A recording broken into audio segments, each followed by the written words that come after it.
Princess Leonor's love story, her father King Felipe reaction. In every royal family, love is often expected to bow before duty. We assume that when a princess falls in love, it must be carefully orchestrated, scripted, and approved by tradition. But what happens when love arrives not as a strategy, but as a genuine bond of the heart?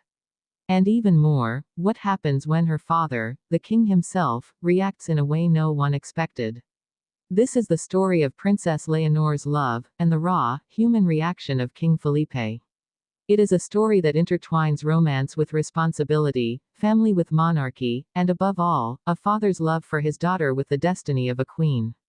From the very beginning of her life, Princess Leonor's path seemed mapped out. She was born not as an ordinary girl, but as the future Queen of Spain. From her first public appearance, every word, every gesture, every lesson was shaping her into a monarch in waiting. King Felipe and Queen Letizia knew her life would never be fully her own. And so, they prepared her, not just with schooling and etiquette, but with resilience, dignity, and strength. Yet, for all the training, for all the formality, no amount of royal preparation could shield her from the most powerful force of all, love. When Leonor met Prince Christian of Denmark, it was not in the glare of cameras or at a state banquet. It was in moments away from the spotlight, when two young heirs discovered not the weight of crowns, but the lightness of companionship. Their friendship blossomed quietly, away from the eyes of the world. Over time, it became something deeper, something undeniable.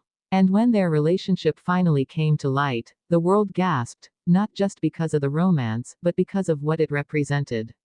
For Leonor, choosing love meant choosing courage. For Christian, it meant embracing a partner whose destiny would one day crown her. And for King Felipe, it meant letting go, not of his daughter, but of the illusion that she was still the little girl who once held his hand at ceremonies, looked up to him for guidance, and stood shyly at his side. When Leonor's love story reached the public stage, all eyes turned to Felipe. Would he react as a monarch, or as a father? The answer, as the cameras rolled and the palace released its official words, was both. His voice was steady, regal, measured in tone. Yet behind his eyes, behind his carefully chosen words, was something unmistakable: pride, love, and a touch of emotion that even kings cannot suppress. Observers noted how his posture softened when Leonor spoke about her love. How his hand lingered just slightly on her shoulder. How he exchanged knowing glances with Queen Letizia, as though sharing a silent acknowledgement: their daughter had grown, had chosen, and was ready for her own chapter. This reaction was more than symbolic. It was historic. For centuries, monarchs arranged marriages for politics, not passion. They traded daughters and sons for alliances, not affection. Felipe himself grew up in a world where monarchy demanded sacrifice. And yet here he was, watching his daughter embrace love on her own terms, and choosing not to resist, but to support. But beneath the fatherly pride lay 1,000 questions. How would Spain react to Leonor's choice? Would the people see Christian as a worthy consort? Would Leonor's decision strengthen or strain the monarchy? These were questions Felipe had to weigh, even as his heart celebrated his daughter's happiness. At the engagement celebration, the world saw these emotions play out in subtle but unforgettable ways.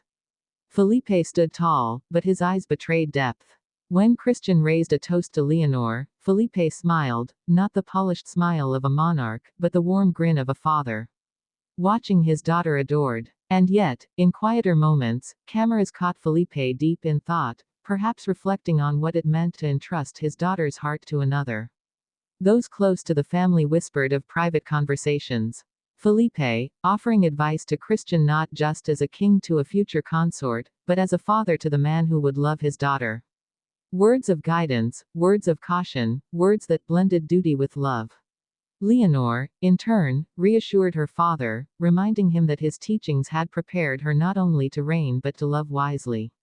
The Spanish people, too, felt the ripple of Felipe's reaction.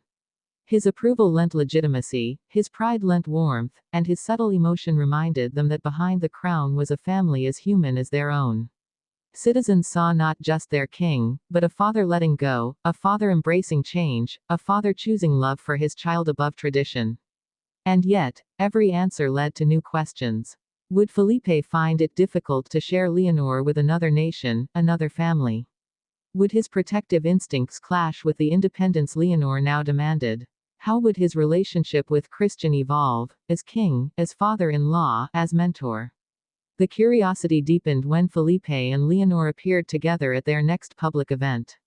Observers noted how they walked side by side, no longer just monarch and heir, but father and daughter bound in a shared understanding. Felipe's speech that day, though addressing the nation, carried undertones meant for Leonor alone, that love, courage, and responsibility are not separate paths, but one. The international media dissected every detail. Some called Felipe's reaction a